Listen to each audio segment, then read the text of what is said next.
السلام علیکم، کیسے ہیں آپ سب لوگ؟ آئی ہوپ کہ آپ لوگ سب ٹھیک ہوں گے اور جہاں ہوں گے خوش ہوں گے۔ یہ سٹوری کراچی سے بھیجی گئی ہے جو میں آپ کو سنانے لگی ہوں، مگر اس کو سنانے سے پہلے آپ لوگوں سے ریکویسٹ ہے کہ آپ چینل کو سبسکرائب کر لیں اور ویڈیو پوری دیکھا کریں۔ ویڈیو اچھی لگے تو لائک اینڈ کمنٹ ضرور کر دیا کریں۔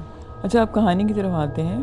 میرا تعلق کراچی سے ہے اور میں جس مسجد میں نماز پڑھتا ہوں وہاں کچھ غیر مرئی مخلوقات کے واقعات ہوتے رہتے ہیں۔ ایک مرتبہ رات کو مسجد کے خادم کی آنکھ کھلی۔ وہ تقریباً 2:30 بجے کا وقت تھا۔ انہیں واش روم کو جانا تھا اور وہ اپنے حجرے سے نکل کر باتھ روم کی جانب چلنے لگ گئے۔ جاتے ہوئے دیکھا تو قرآن پاک کھلا ہوا تھا اور وہ رحل پر رکھا ہوا تھا۔ ان کے خادم کو تجسس ہوا کہ یہ کیا ماجرا ہے؟ رات 2:30 بجے کس نے قرآن یوں کھلا چھوڑ دیا جبکہ مسجد کو بند ہوئے تقریباً 4 گھنٹے سے بھی زیادہ وقت گزر چکا تھا۔ بہرحال انہوں نے اس کو نظر انداز کیا اور سوچا کہ باتھ روم سے فارغ ہو کر وضو کریں گے اور قرآن کو اپنی جگہ پر دوبارہ سے رکھ دیں گے۔ انہوں نے واپس آ کر دیکھا تو قرآن پاک اندر رکھا ہوا تھا اور رحل بھی اپنی جگہ پر واپس تھی۔ انہیں یہ کافی بہت عجیب لگا، لیکن انہوں نے اس کو اگنور کیا اور اس بات کا ذکر کسی سے نہ کیا۔ اسی طرح کا ایک واقعہ یہ بھی ہوا کہ ایک روز جب مؤذن اذان فجر کے لیے آئے تو دیکھا کہ مسجد کا اندرونی ہال کا دروازہ بند ہے، لیکن اندر پہلی صف میں ایک بزرگ بیٹھے ہوئے ہیں۔ ان کا لباس سفید تھا اور سفید عمامہ پہنے ہوئے تھے۔ انہیں بہت خوف آیا کہ یہ کون ہے۔ آخر انہوں نے ہمت کرتے ہوئے دروازہ کھولا اور اندر آ گئے۔ اذان دینے کے لیے سر جھکاتے ہوئے اذکار کرتے ہوئے انہوں نے اذان دی، اور جب اذان سے وہ فارغ ہوئے تو پیچھے مڑے تو بزرگ کا نام اور نشان تک وہاں نہیں تھا۔ اور جب اس بات کا ذکر انہوں نے مسجد کی انتظامیہ سے کیا تو خادم صاحب نے بھی اپنا واقعہ ان کو سنایا۔ محمد رفیق نے یہ اگلا واقعہ سینڈ کیا جو میں آپ کو سنانے لگی ہوں۔ یہ 2 سال پہلے مجھے کسی کام سے گاؤں جانا ہوا تھا۔ شہر سے گاڑی پر میں بیٹھا اور اس ٹائم تقریباً شام کے 7:40 ہوئے تھے۔ میں نے اپنے کزن کو فون کر کے گاؤں میں اڈے پر آنے کو کہا۔ جب میں گاڑی سے اترا تو اڈے پر کوئی بھی نہ تھا۔ میں نے اپنے کزن کو کال کر کے پوچھا کہ تم کیوں نہیں آئے، تو اس نے بتایا کہ اس کی موٹر بائک خراب ہو گئی تھی اور اس نے آنے سے صاف منع کر دیا۔ وہ ویران جگہ تھی۔ 20 منٹ بیٹھ کر سوچا کہ میں اب کیا کروں۔ خیال آیا کہ یہیں سو جانا چاہیے۔ چھوٹا سا کمرہ بنا ہوا تھا۔ کمرے کی چھت پر چڑھ کر میں لیٹ گیا۔ ابھی آنکھ لگنے ہی والی تھی کہ 2 عورتوں کی آوازیں سنائی دی۔ میں پہلے تو خوفزدہ ہو گیا کہ اچانک آواز کہاں سے آ گئی۔ میں چونک چکا تھا۔ تھوڑا غور کیا تو پتہ چلا کہ دونوں عورتیں پانی پت گاؤں کی طرف جا رہی ہیں۔ یہ پانی پت گاؤں ہمارے گاؤں سے 1 کلومیٹر آگے تھا۔ میں اب ان کا آسرا لینا چاہتا تھا کیونکہ راستے میں 2 بڑے اور پرانے قبرستان سے گزر کر جانا ہوتا تھا۔ یہ راستہ ان 2 قبرستانوں سے گزرتا تھا جن کے بارے میں بہت سے واقعات سننے میں آتے تھے۔ میری ساری توجہ ان کی باتوں پر لگی ہوئی تھی۔ عورتیں مجھ سے کافی دور تھیں۔ دونوں عورتیں گاڑی والے کو گالیاں دینے لگیں اور برا بھلا کہنے لگیں۔ عورتیں جب اس کمرے کے پاس آئیں تو ٹھہر گئیں۔ میں اور زیادہ خوفزدہ ہو گیا کہ نہ جانے یہ دونوں یہاں کیوں رک گئی ہیں۔ جب محسوس کیا تو یہ دونوں پانی پینے کی غرض سے رکی ہوئی تھیں۔ دونوں کہنے لگیں کہ صرف پانی پینے کے لیے اتنا لمبا راستہ اختیار کر کے کیا ضرورت تھی، ورنہ چھوٹے راستے سے اب کتنی ہی منزل ہم طے کر چکے ہوتے۔ مجھے دل ہی دل میں بہت خوشی ہوئی کہ یہ دونوں میرے لیے نعمت سے کم نہیں تھی۔ اب کیونکہ یہ بھی پانی پت گاؤں جا رہی تھیں تو ان سے میں بات کر کے دیکھنا چاہتا تھا۔ جب میں نے ان کو سلام کیا تو ادھر ادھر دیکھنے لگ گئی۔ ایک عورت جو چاند کی روشنی میں مجھے جوان لگ رہی تھی، وہ کہنے لگی کہ یہ آواز کہاں سے آئی؟ کیا فردوس تمہیں آواز سنائی دی؟ ہاں، اس نے کہا کہ مجھے بھی آواز سنائی دی، لیکن بے دہانی میں سمجھ نہ آئی کہ یہ آواز کہاں سے آئی ہے۔ میں اتنی دیر میں کمرے کی چھت سے اتر چکا تھا۔ اب وہ دونوں عورتیں مجھے گھور رہی تھیں۔ میں نے دوبارہ ان کو سلام کیا۔ میں نے ان کو کہا کہ مجھے وہاں جانا تھا، میں ذرا لیٹ ہو گیا ہوں اور راستہ بھول گیا ہوں، جس کی وجہ سے میں یہیں سو گیا تھا۔ اگر تم اجازت دو تو میں تم دونوں کے ساتھ چلنا چاہتا ہوں۔ اس طرح تمہیں سفر میں آسانی ہو جائے گی اور مجھے راستے میں پریشانی نہیں ہوگی۔ بڑی عورت مجھے دیکھ رہی تھی، لیکن کوئی ہاں ہوں میں کس نے جواب نہیں دیا اور نہ ہی میرے سلام کا جواب دیا۔ وہ جوان لڑکی 2 قدم آگے آئی اور مجھے گھورنے لگ گئی۔ تھوڑی دیر بعد کہنے لگی کہ تم کون ہو اور کہاں جا رہے ہو؟ میں نے نہایت ادب سے اس کو کہا کہ میرا نام رفیق ہے اور میں پیلیاں گاؤں جا رہا ہوں۔ وہ لڑکی ہنسنے لگی اور ہنستی اونچا سا ہنسنے لگی۔ کہنے لگی کہ تمہیں پتہ ہے کہ پیلیاں گاؤں کے راستے میں 2 قبرستان آتے ہیں اور ان دونوں قبرستان میں بہت سے عجیب واقعات بھی ہو چکے ہیں۔ اس کے بعد وہ ہنسنے لگ گئی۔ میں حیران پریشان تھا، میرا حلق سوکھ رہا تھا، لیکن دوسری عورت خاموش تھی اور وہ زمین پر بیٹھی پانی پیے جا رہی تھی۔ جیسے ہی میں نے اوپر دیکھا، وہ جوان لڑکی جس کا نام ماریا تھا مجھے ہی دیکھ رہی تھی، بس میری آنکھوں میں غور سے دیکھے جا رہی تھی۔ پھر کہنے لگی کہ چلو تمہیں ساتھ لے کر جاتے ہیں، فردوس بیمار ہے، تمہاری ضرورت پڑ سکتی ہے۔ راستے میں میدانی راستہ ختم ہوا، اب آگے پہاڑی سلسلہ شروع ہو رہا تھا۔ پہلے پہاڑی پر چڑھنا کافی مشکل تھا۔ فردوس نے مجھے اپنا ہاتھ پکڑ کر اوپر چڑھنے میں مدد کرنے کو کہا۔ ماریا فوراً سے پہلے کہنے لگی کہ تم ٹھہرو، میں خود فردوس کو پکڑ کر لے کے جاتی ہوں۔ راستہ مشکل تھا، میں جلدی پہاڑی پر چڑھ گیا۔ اب کافی وقت ہونے لگا تھا۔ میں نے موبائل کی لائٹ سے نیچے اترنے لگا۔ ڈر کے مارے میرے حلق سے آواز نہیں نکل رہی تھی۔ جنگلی جانوروں کے خوفناک آوازیں قریب سنائی دیتی تھی۔ کافی نیچے تک میں آیا، لیکن کوئی بھی سامنے نہ تھا۔ ماریا اور فردوس دونوں کہیں نہیں ملی۔ مجھ سے نیچے نہیں جایا جا رہا تھا۔ میں وہیں بیٹھ کر سانس لینے لگا۔ تھوڑی دیر بعد تقریباً 20 منٹ گزرے ہوں گے، مجھے ایسا محسوس ہوا کہ جیسے کوئی میری طرف آ رہا ہے۔ میں ایک بڑے سے پتھر پر بیٹھا ہوا تھا، فوراً سے نیچے اترا اور پتھر کے پیچھے چھپ گیا۔ مجھے ڈر تھا کہ کوئی ڈاکو نہ ہو، وہ چوری کے ساتھ ساتھ جان سے بھی مار سکتے تھے۔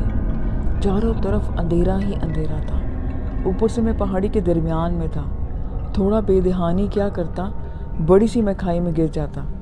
اس کھائی کا ڈر، اوپر سے ڈاکو سے گولی کھانے کا ڈر تھا۔ میرے تو پسینے چھوٹ چکے تھے۔ اس کے بعد تھوڑی ہی دیر گزری تھی کہ ماریا میرے پاس سے اوپر جاتی دکھائی دی۔ مجھے اطمینان ملا کہ اب فردوس پیچھے ہی ہوگی، تو فردوس کو اپنے ساتھ لیے میں اوپر چلا جاؤں گا۔ خود مصیبت میں تھا، اس لیے فردوس کی مدد کرنا چاہتا تھا۔ 10 منٹ بعد 15-20 منٹ گزرنے کے بعد فردوس نہ آئی۔ مجھے دل میں خوف محسوس ہونے لگ گیا۔ جلدی سے پتھر کے پیچھے سے نکلا اور اوپر کی طرف جانے لگا۔ اب مجھے ڈر تھا اور تھکن بھی تھی۔ میں قدم اٹھاتا ایسا معلوم ہوتا کہ من و وزنی میرے پاؤں ہو چکے ہیں۔ ہر قدم دوسرے قدم سے مجھے وزنی لگنے لگتا۔ بڑی مشکل سے میں اپنے آپ کو سہارا دیتا پہاڑی پر چڑھنے جا رہا تھا۔ ایک بات ایسی تھی جو میں آپ سے شیئر کرنا چاہتا ہوں کہ کہیں دور سے جانوروں کی آوازیں آ رہی تھیں اور اس سے زیادہ ڈھول کی تھاپ بھی سنائی دیتی تھی۔ یوں لگتا تھا جیسے کوئی ناچ رہا ہے۔ تھوڑا سا اوپر چڑھا تو دیکھا کہ ماریا بالکل میرے منہ کے آگے بیٹھی ہے۔ پہلے تو میری جان نکل گئی کہ خدایا خیر۔ ماریا فوراً سے کہنے لگی کہ تم کہاں رہ گئے تھے؟ مجھ سے پہلے اوپر چڑھے اور میرے پیچھے آ رہے ہو۔ میں نے اس کو بتایا کہ تم لوگوں کے لیے میں اوپر سے نیچے آ گیا تھا۔ پھر وہ خاموش ہو گئی۔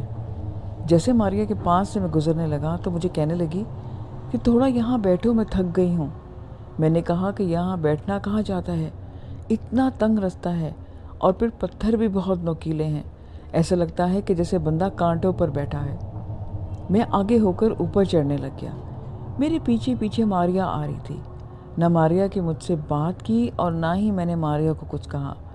پہاڑی کے سرے پر پہنچے تو ماریا نے بیٹھنے کو کہا۔ تھوڑا دور جا کر میں بیٹھ گیا۔ ہلکی پھلکی چاند کی روشنی تھی۔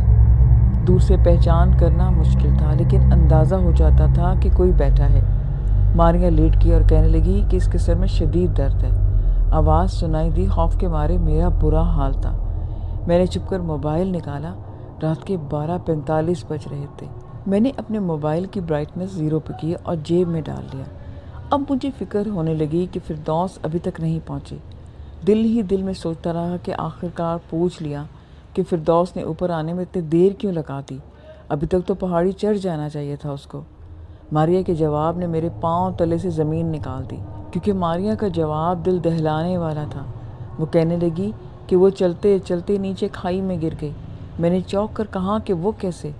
تو وہ کہنے لگی کہ دراصل وہ مجھ سے پیچھے تھی اور راستہ تنگ تھا۔